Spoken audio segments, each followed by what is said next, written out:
আমরা তো জুলাইয়ের জায়গা থেকে সবাই এক, কিন্তু কেউ যদি অন্যায় করে সে অন্যায়ের সাথে তো আমরা এক হতে পারি না। কেউ যদি দখলদারিত্ব করে সেই দখলদারিত্বের সাথে তো আমরা এক হতে পারি না। আমরা এটা দেখি সময়ে সময়ে মুক্তিযুদ্ধ বড় না 24 বড়, এই ধরনের বিতর্কের মধ্যে আমাদেরকে ঠেলে দেওয়া হয়। কিন্তু বাস্তবতা হলো যে মানুষগুলা মুক্তিযুদ্ধে শহীদ হয়েছেন, যে মানুষগুলা 24-এ শহীদ হয়েছেন, সেই মানুষগুলাকে কি আপনি কোনটা বড় কোনটা ছোট এই প্রশ্ন জিজ্ঞাসার তো কোনো মানে নাই। বরং সেই মানুষগুলোকে জিজ্ঞেস করে দেখেন, সেই মানুষগুলার সবার আকাঙ্ক্ষা এক ছিল। 24 এবং 71 আকাঙ্ক্ষার জায়গা থেকে এক, বাংলাদেশকে বৈষম্য মুক্ত করা, বাংলাদেশকে সামনের দিকে অগ্রসর করা। আমরা যখন মুক্তিযুদ্ধ অবতীর্ণ হই তখন যেমন বলা হয়েছিল সাম্য, মানবিক মর্যাদা, সামাজিক সুবিচারের জন্য এই মুক্তিযুদ্ধ। আমরা যখন এক দফা অবতীর্ণ হই তখনও বলা হয়েছিল ফ্যাসিবাদী ব্যবস্থার বিলোপ এবং নতুন রাজনৈতিক বন্দোবস্তের জন্য এই এক দফা।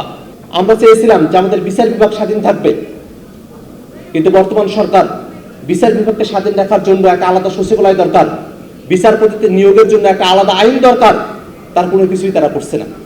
সচিবালয় হয়েছিল সেটা এখন বাতিল হয়ে গেছে। এরকম একটা পরিস্থিতির দিকে আমাদেরকে ঠেলে দেওয়া হয়েছে। আমরা তো জুলাইয়ের জায়গা থেকে সবাই এক, কিন্তু কেউ যদি অন্যায় করে সে অন্যায়ের সাথে তো আমরা এক হতে পারি না।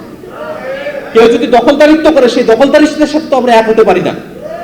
ঠিক আছে, আপনারা যদি সবাইকে সব বিষয়ে এক দেখতে চান তাহলে অবশ্যই আপনাদেরকে ভালোভাবে রাষ্ট্রটা ফাংশন করাতে হবে।